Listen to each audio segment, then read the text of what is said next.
Yo,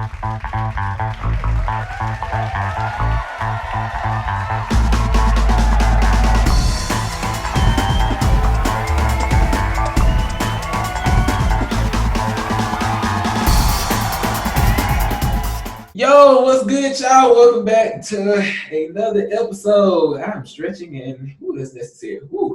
Welcome back to another episode of Introspective Thoughts. I hope you enjoyed last week's episode. I told y'all was gonna have to take some notes. I said it, but if you didn't listen to me, you can always go back and rewatch it. It is what it is. That's the power of YouTube and the power of technology when it wants to act right or whatever. So of course I have another guest with us here today because y'all know I ain't just gonna always be doing this shit by myself. Y'all got that one episode and it was cute now, but we're not doing that no more. That's dead. That's dead. But welcome to the show, my brother, great friend of mine, an annoying piece of my life, but I still love him to death. Welcome, Antario, to the show. Man, you doing so much. No, I gotta be me, bro. You know that. you do so much with so little, but it's okay. Well, what's good, man? Tell the people about yourself. Tell them who you are, what you do, why you do, when you do, all that great stuff. Shit. Where did it go? My name's Antario. 24. I am currently living in Nashville. Been here for about 2.5 years now. Maybe a little longer. No, about 2.5, because about to be 2021. I'm currently a car salesman at Stan McNabb, Columbia. Just kind of doing it to kind of get into my entrepreneurial branch and my mindset. I had to break away from the 9-to-5 paradigm, so that's just the first. It's kind of like a trampoline, like a training wheel, if you say, to kind of getting into that entrepreneur spirit. Don't know what it is I want to do, but I trust my heart and my feelings, and I let God lead me in that direction. So we'll see. We'll let life unfold as it needs to. How about that? For sure. Hey, I fucks with it. I sincerely fucks with that. That's an interesting what is it? That's an interesting mind state to be in, and that a lot of people are slowly coming into. As I'm starting to notice on social media as a whole. I see people are starting to really dive into this bag that they were avoiding for some time for whatever reason. So, but yeah, so welcome to Antario to the show. So today we're gonna be talking about some more spiritual shit. We had an opportunity to talk with Jameson Robinson a couple weeks ago about spirituality and what got him to where he is now. And I hope y'all enjoyed that. And if you haven't yet, especially if you are a Black man, go support him with his Open the Bottle Male Roundtable. I've had the opportunity to sit in on a couple of them, and apparently I've dropped some gems in there too. I don't know. I just be talking and shit happens. But yeah, by all means, go support him. Show him some love with that, and tap in with that. It's a great space for men to essentially get the shit off of them that we normally hold on to or that we wouldn't otherwise tell, our wives, girls, spouses, significant others, whatever you have. And it's great free therapy in the sense. He's not a therapist, but it's still good to sit and have a community of people that you can share a lot of, the stuff that goes on with you. You have an outlet and a voice to, a way to voice what's going on with you. So go tap in with him and check him out. But based off of what Tario said, you can tell this is going to probably be another spirituality episode. But today we're going to talk about what it means to detach. What it means to break away. What is detachment, right? So to kick this off, what is your idea? Tell the people, tell the class, what is your idea of detachment? My idea of detachment is accepting the energy that is there and not questioning it. You have people in your life who you spend time with through proximity, or maybe at a certain point in their life they were close with you, but the energy just changed. And a lot of people want to hold on to that and they want to just leech on to that old paradigm that was there instead of accepting a new paradigm and moving forward in life, you know. So for me, I would look at detachment as that.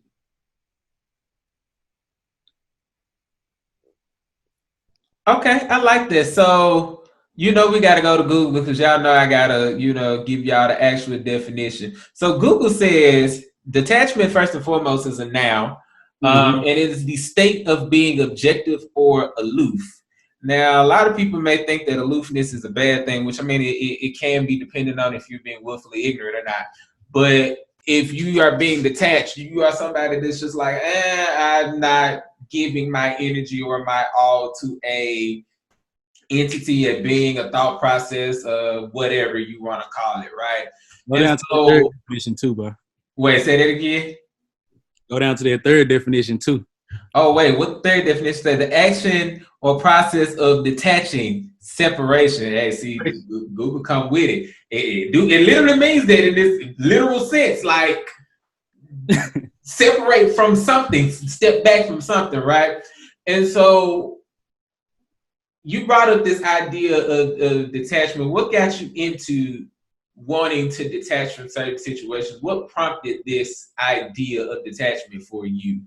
Uh, so I would take this back to astrology. I'm very big on that. And so my moon sign, and for those who don't understand astrology, you have three different signs. You know, you have your rising, which is how people see you, how you interact into the world. That's a brand new world, a brand new environment. You have your moon sign, which is your instinctive self, your feelings, your emotions. And then you have your sun sign, which is just your personality when you're the most comfortable you. And so my moon sign is Aquarius. So for me, it's natural to be able to be objective, going out the first definition of detachment and just seeing things for what they are without any emotion. And so when it comes to my friends or family or things or my environment, I'm able to look at it from a lens of the outside looking in, outside perspective above the situation. Not all the time, because I do have other elements in my chart, but for the most part, I'm able to look at it from that standpoint. And so that's when I started to kind of get into that a little bit more. So that's what kind of got me on that journey of like detachment, and I wouldn't even look at it as a bad thing. I would just look at it as life. It is what it is. And it's interesting that you say that because as somebody with also an air sign, moon sign, right? Mm-hmm. And and again, just to kind of give more of a breakdown into this astrology shit, at least as far as I understand, which we're gonna have a astrologist on soon that can give y'all Yes, sir. the rundown on that because Yes, sir. still learning this shit and it's still confusing to me sometimes when folks be talking about some Mars is in the seventh house. No, what the fuck does that mean? Like, You gotta get to that. Yeah.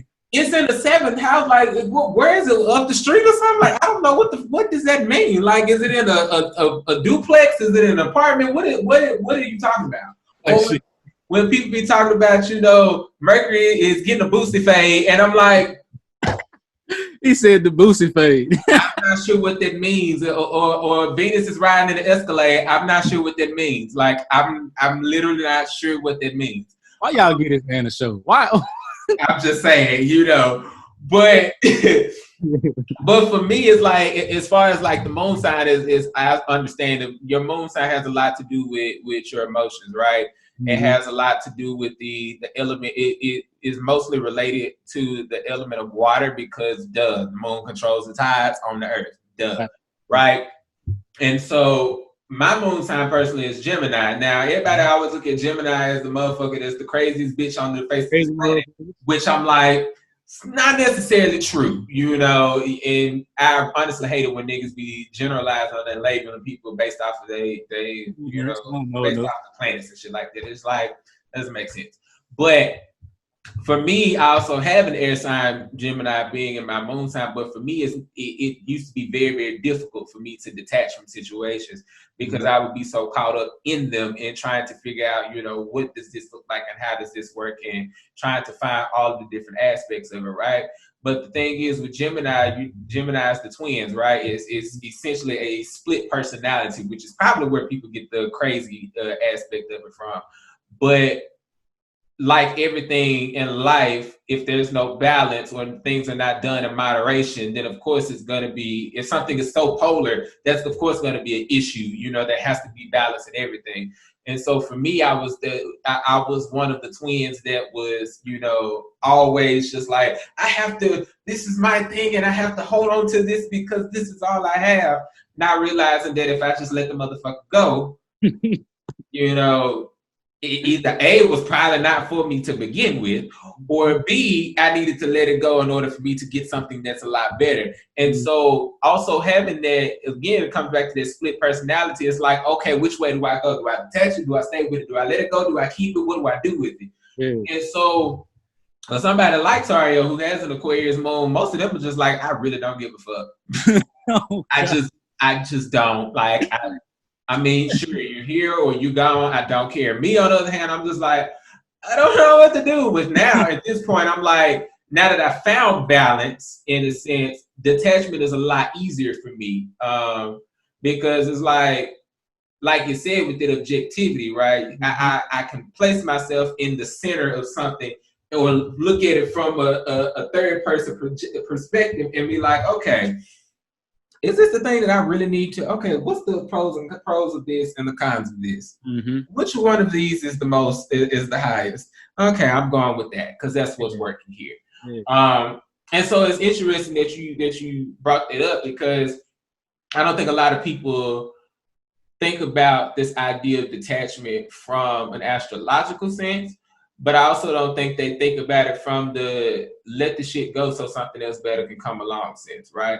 Right. And I think that, Um, that goes into, we have been so conditioned to not trust that feeling and that intuition and that who we are about ourselves, that when those feelings come about, we ignore them, we go against it in a sense, like in the Four Agreements. That's literally what Don Miguel Ruiz said, is that's going against God, that's sinning, by you not trusting the feeling that's coming to you. And by doing that, you constantly doing that, eventually when you look back at your life, you're gonna fall in the wayside, like not doing it. So, and I know it's hard because all our life we've been taught they want niggas, this. But some people not meant to go to their next level, their next season. And that's okay. Like that's the big thing. It's okay. No, and that's real. And you spoke a word right there. You went back to one of my favorite books, The Four Agreements, where and it's interesting that you brought that up too, as far as like bringing up things as a sin too, because as you somewhat put it, like the definition of a sin is to literally go against yourself. Like You are people, God. people like, well, let me back up. Christians most time say that in order to gain salvation, or you have, in order to get to everlasting life or get to heaven or whatever, um you have to be whole, you have to be worthy, um you have to be, I don't know, you have to be not sin, you have to be sinless, there we go. Yeah, yeah. But they don't understand that the definition of having us being or a sinful person is somebody that's going against them. And when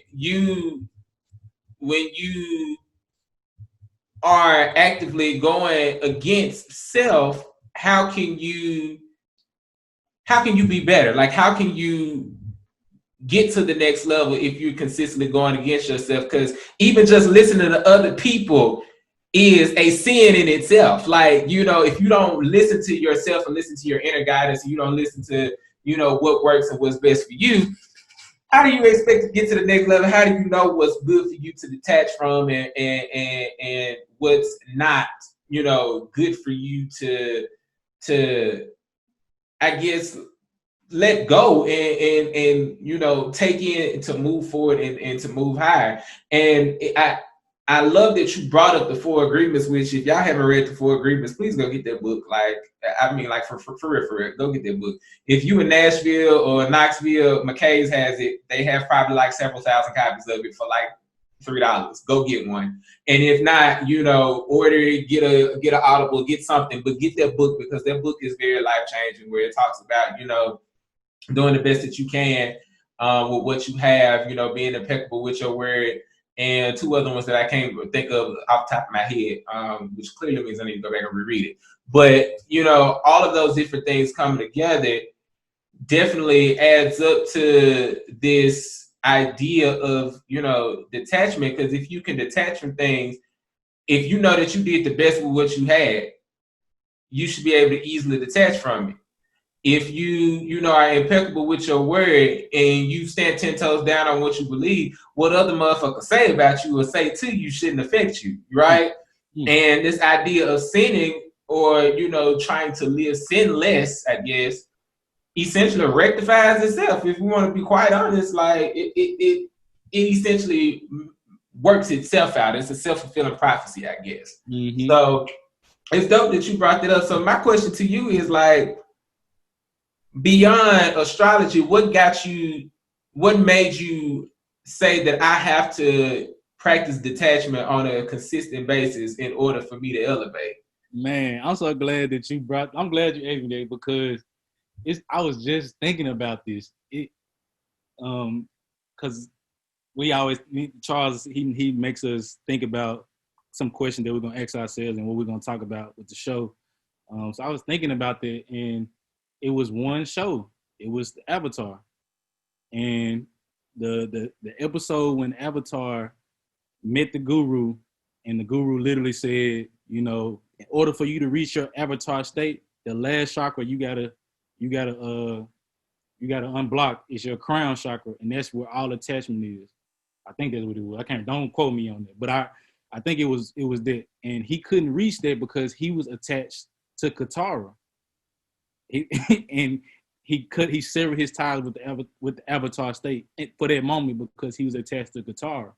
And I just got to thinking about that, and so that always stuck in the back of my mind. And as I got older, and then the show came back out on Netflix, and I was reading all these different books, like, you know, Eckhart Tolle, and, you know, the Lao Tzu, and Don Miguel Ruiz, like these different authors who were spiritual teaching.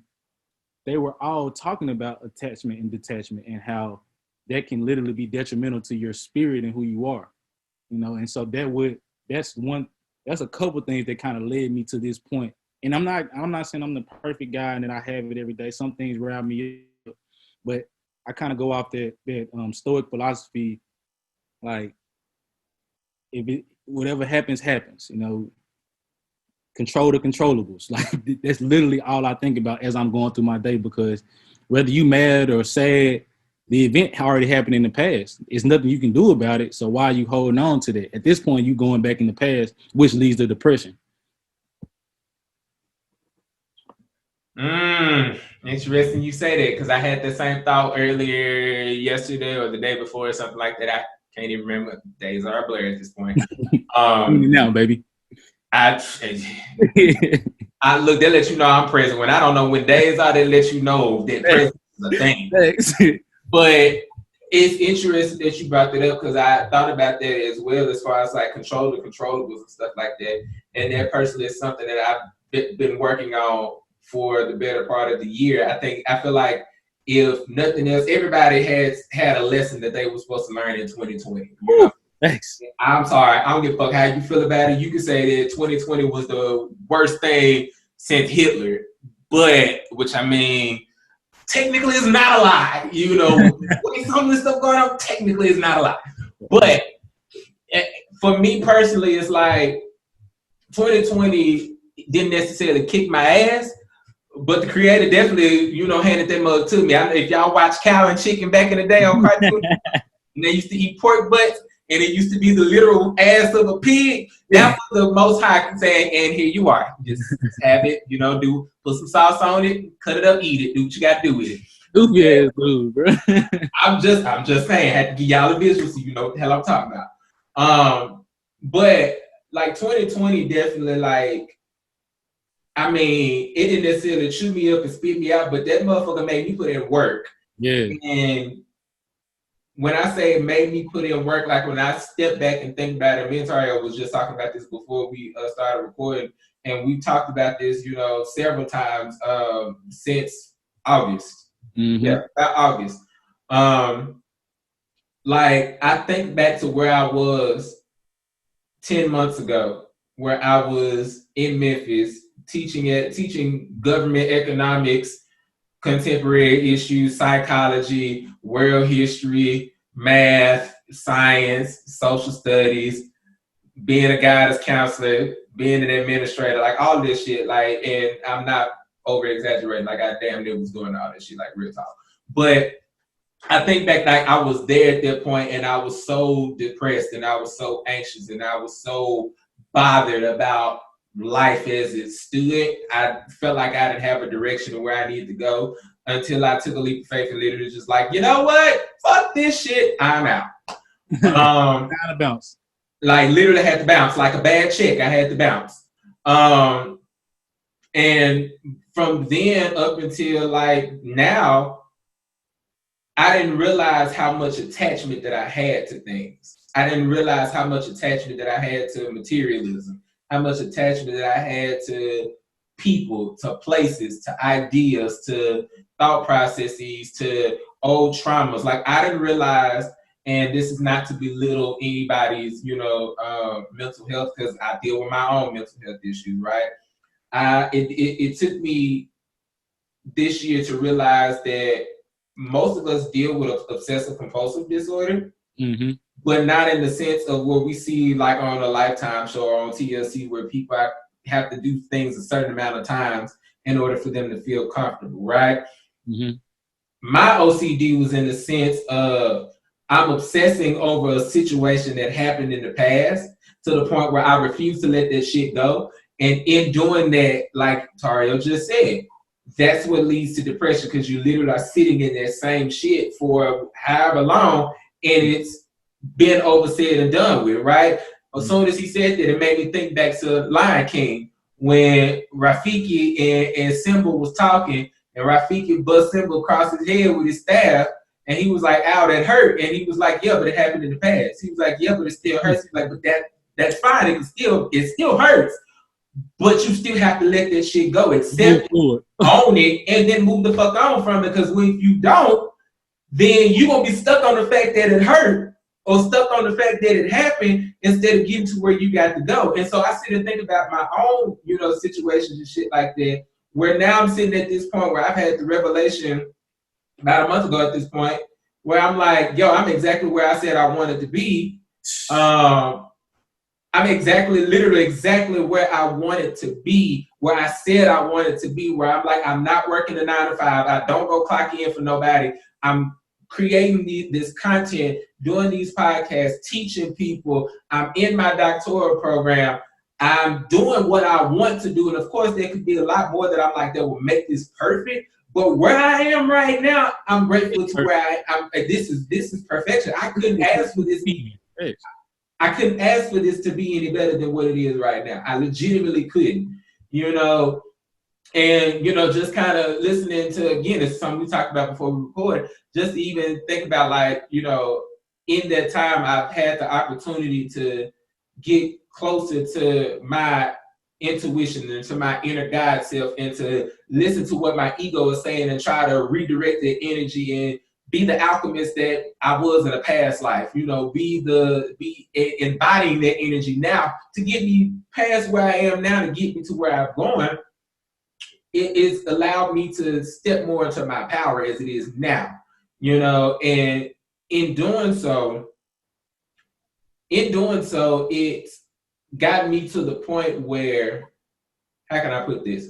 It got me to the point where now, when I see shit that I don't even fuck with, I don't even pay it no mind. Like, I don't even have to go through the phase of detachment anymore, because I'm like, oh, that's what that is, and moving right on along. Like, because at that point it's gotten easier to see what the stuff really is. And it's also gotten easier, again, going back to the creator just handing my ass to me on a silver platter. You know, the one thing that I remember is like I would consistently go through things and get the message, get the sermon, but then be like a whole bunch of Christians who be like, hallelujah, thank you, Jesus, in church, and be like, man, that was a blessed word, but then turn around on Monday and be wondering why they fucked up. Because you didn't apply the sermon from yesterday to where you was going between then and next Sunday. Right. So in doing that, it got me to the point where I'm like, I can't keep repeating the same things over and over and over and over and over and over again, because then at that point, what is there still? Attachment to a specific outcome or a situation, because all it's doing is doing what? Bringing it all the way back around. We're going to keep learning this lesson until you get it. Until it makes sense, we're going to keep learning this lesson. Like most of your teachers do, they tell you, you go back and retake the test as many times as you get it. But until you get it, you're not going to get this 100. You can rewrite that paper 7,000 times until it's right. If it ain't right, you're not getting this 100. It's going to keep coming back around until it makes sense. Yep. And then that's how I think about it is, the 4 agreements has been the topic of the conversation, for real. And in the beginning, he talked about like us living in eternity at all times. Like we are always in the now. Even Eckhart Tolle, we are always in the now. Everything else is the past. Everything in your mind is the past, but you're always physically right now. What's that little quote that go? The past is history. Tomorrow's a mystery. Today's a gift. That's why they call it the present. Like, yeah, God, ha! What a word. Like that's so applicable to what's going on, because a lot of people sit in their past, or a lot of people dream and think about the future a lot, but they don't do nothing right now to change for the future. You can't change your paradigm unless you're taking the action steps in that moment to change your paradigm.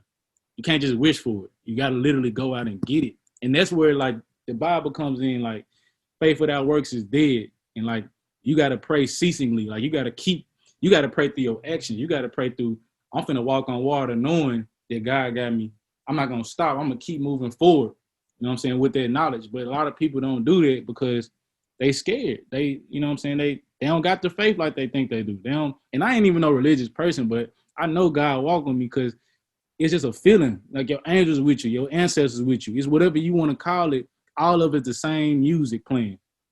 It's different instruments. You know what I'm saying? That's what people don't get. They so stuck on, you don't believe in the Bible. You believe in this. I believe in, who cares? They all saying the same thing. What language do you understand it in? That's all that matters. So, you know, I'm starting to realize for myself, the 2020, the vision, you know what I'm saying? As they say, the vision is work on yourself, go inward. That's where the gems at. That's where the gems at. Keep going inward. Keep working on yourself internally every day.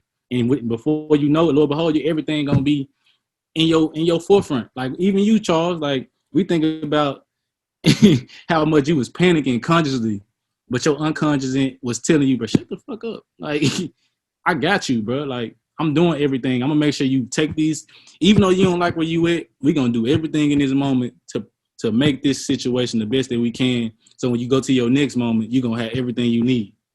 And that's what happened. But people get so in their ego that they don't even, they literally shoot themselves in the foot. And it's really crazy to think about. It's so simple, but it's so not talked about that it's hard, if that makes sense. No, it makes a lot of sense. And I got a separate question but I got to get to this first before I come to that.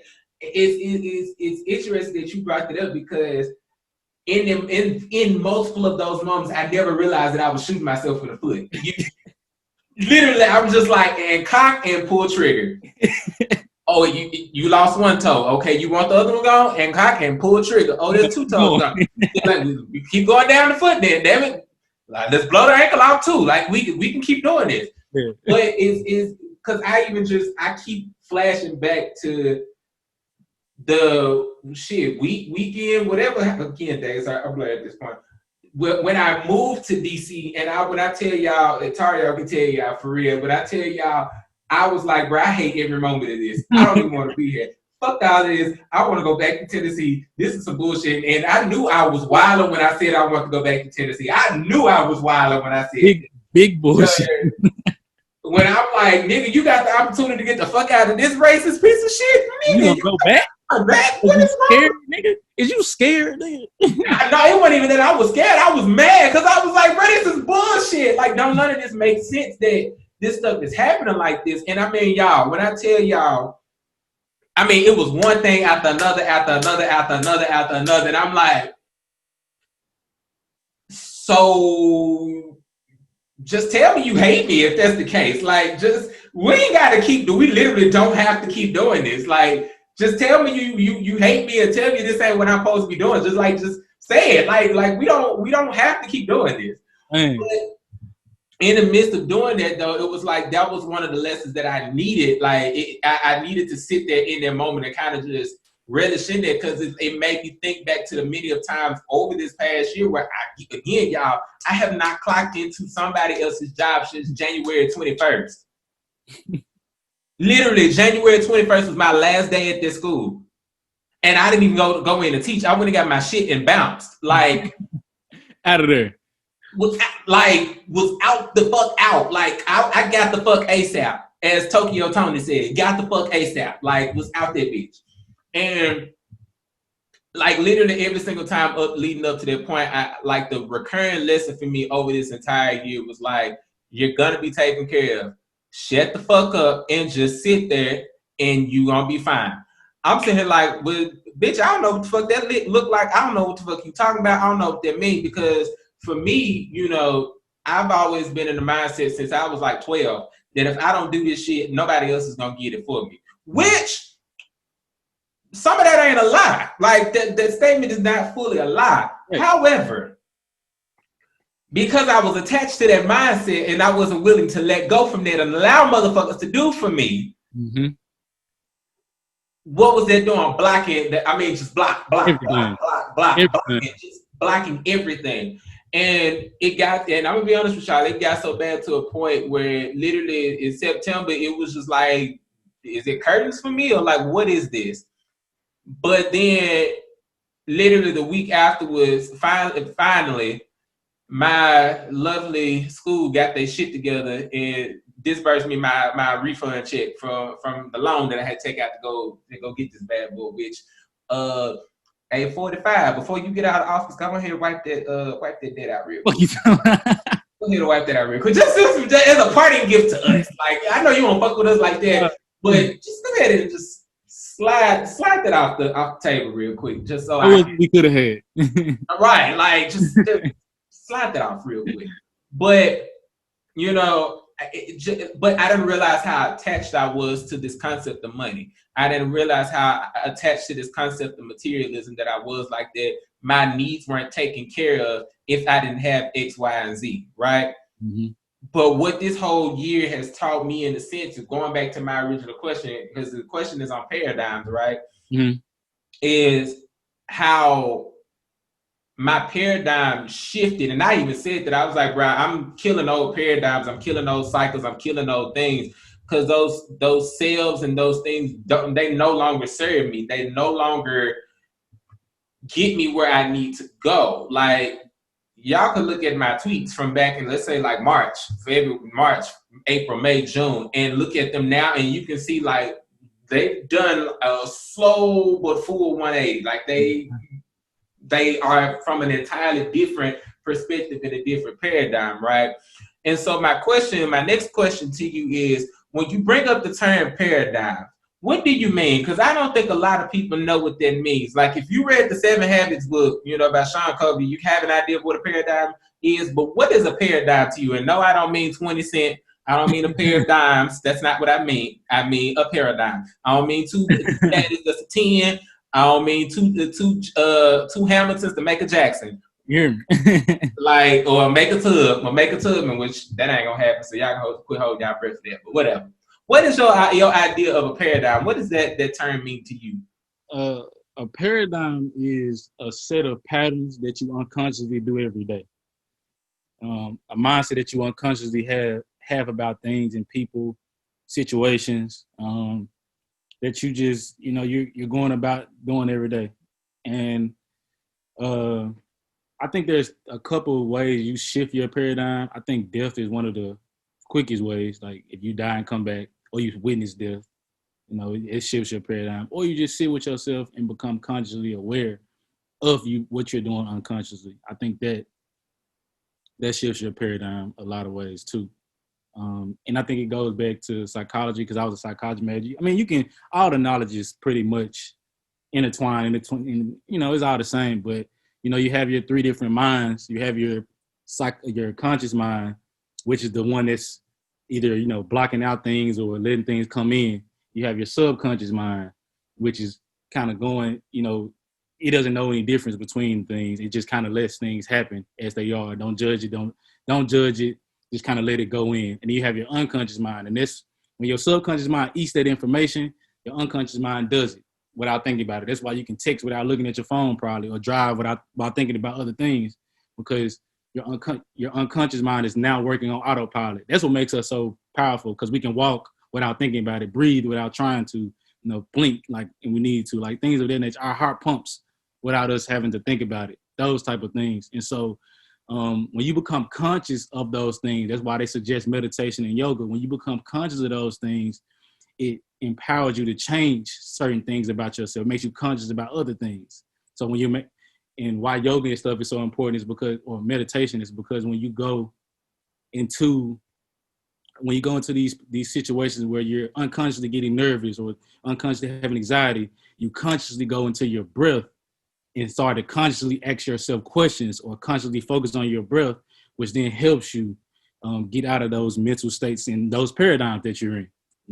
So that's an elongated version of what I think a paradigm is. No, that was perfect. That legitimately was perfect. Like I couldn't have said it any better. Like, and that was something for me personally. Like I said, I had to shift a lot of my paradigms. A lot of my paradigms were based on survival. Mm-hmm. Was based on, getting ahead or getting to the next level instead of, just letting shit come to me and thriving and just living for what it is. Mm-hmm. And, a lot of people don't understand that survival isn't just, making ends meet. Survival could be, trying to better yourself, in the midst of naysayers. The survivor could be living in the hood and you are trying to get out of the hood. The survivor could be breaking generational curses. The survivor could be anything. And for me personally, survival was, trying not to be too much in a world full of people who kept telling me that I was too much, until I realized that was actually where I was supposed to be in the first place. Shout out to my therapist, Dr. Sally, back in Memphis, where and I think I said this on a past episode before, where we uncovered where it wasn't that I was ever too much for people. It was that those people just weren't enough for not only me, but themselves. And so to even go back to this idea of sinning, right? Where sin equals, going against yourself. When you sit here and tell somebody else that they're too much of something, and, on one hand, if it is like that, like you're doing a lot, where it's like you're projecting, that's one thing. But if it's you're telling somebody that they're too much of themselves, or they're too much or too extra because you can't handle it, that's not a them problem, that's a you problem. And some of y'all need to step back and sit back in there and just kind of think about, well, damn, anytime I tell my niggas that he doing too much of this or he doing too much of that, or my girl be telling me that I do too much of this, do too much of that, or whatever. It's like, no, some of that is probably right, in the sense of like you probably are doing too much, you're doing a lot with a little. But if they telling you that in a sense to kind of dim your light, that's somebody that you don't need to be around and that you need to leave. Because the longer that you stand in that situation, the more that paradigm begins to build up. And the more that paradigm begins to build up, the more that you start replicating the things that they say and replicating the things that they do and replicating of what's in that paradigm. And so for me, shifting out of that paradigm and shifting into a form of I'm living instead of just surviving, what does it do? It opened up the whole world to me. It opened up, as people have been saying, the veil is being lifted.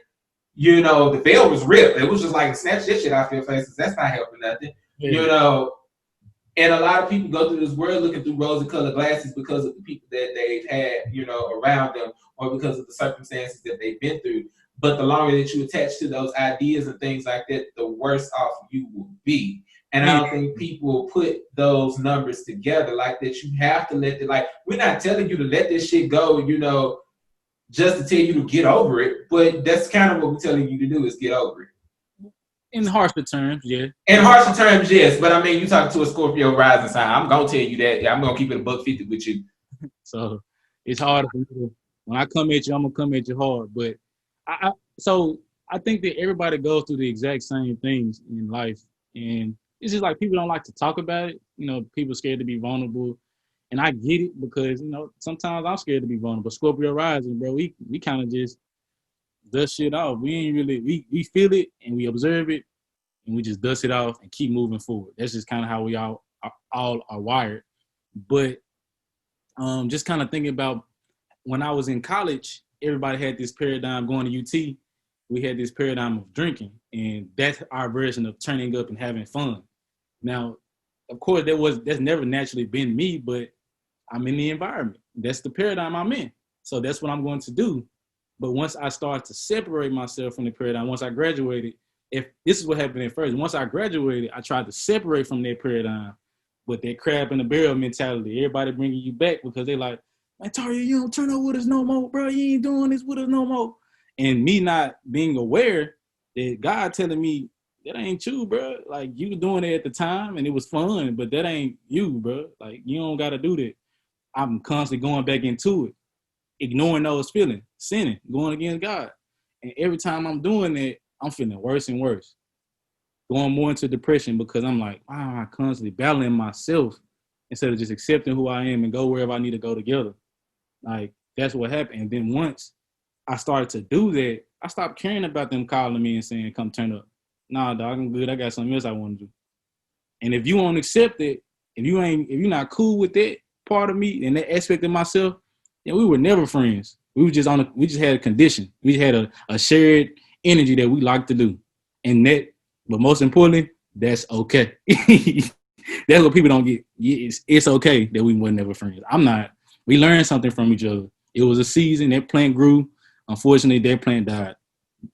Now I got to grow these other plants and make sure them hoes grow. And not only that, and not only do I have to grow these other plants, I got to tend to my own plant. I got to tend to my own farm. I got to tend to my own tree. I got to tend to my own garden.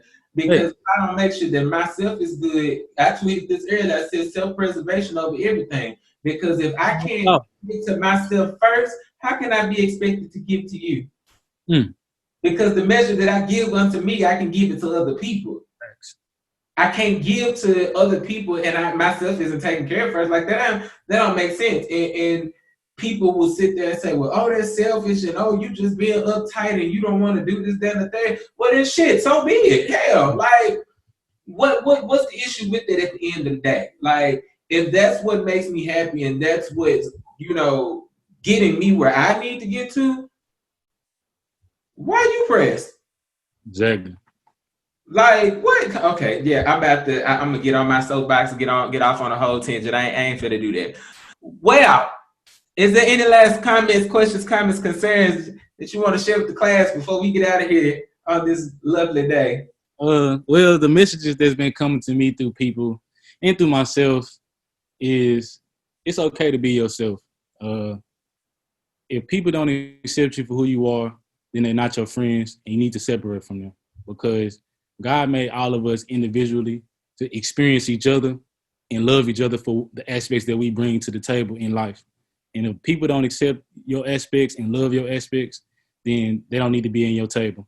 And you don't really want to be in theirs either. So just love yourself, man, and keep growing into who you are and becoming your greatest self. It's all about progress, not perfection. Woo, what a word. What a way to end out on this. Well, where can the people find you on your socials? Are you on social media? Because I know you be finicky with it. Really, goddamn shit. Well, my personal page is Antario23, which I just post random content on there on my stories. I don't really post pictures. I I have my LinkedIn, of course, on my business, Antario Dotson. My Facebook, I have a page for my business, my car business, Antario Dotson. And then my Instagram for my business is Antario Dotson Stan McNabb. Let me double check that one because I'll be changing that motherfucker from time to time. Well, when you figure it out, you gonna send it to me. You put it up there. I'm gonna put it down there, y'all. Of course, y'all know how I do, y'all. Y'all gonna have it. Don't worry about it. While y'all at it, go buy a car from this man. I never seen some folk that came in and purchased some whips. Go get your next whip from this man. And Steve is it Stan or Steve McNabb? Stan McNabb. Thank you for clearing it up because I was like, hey, Steve McNabb, it would be a cool ass name. That was what I was finna get you, man. Whatever. But yeah, go buy you a whip from this man and go support it. Go show some love. And as always, you know where to follow me. You know where to find me. I'm not going nowhere no time soon. Yeah, go support your peoples. Go support everybody. And until next time, as always, this has been Introspective Thoughts. Y'all be great. I holla.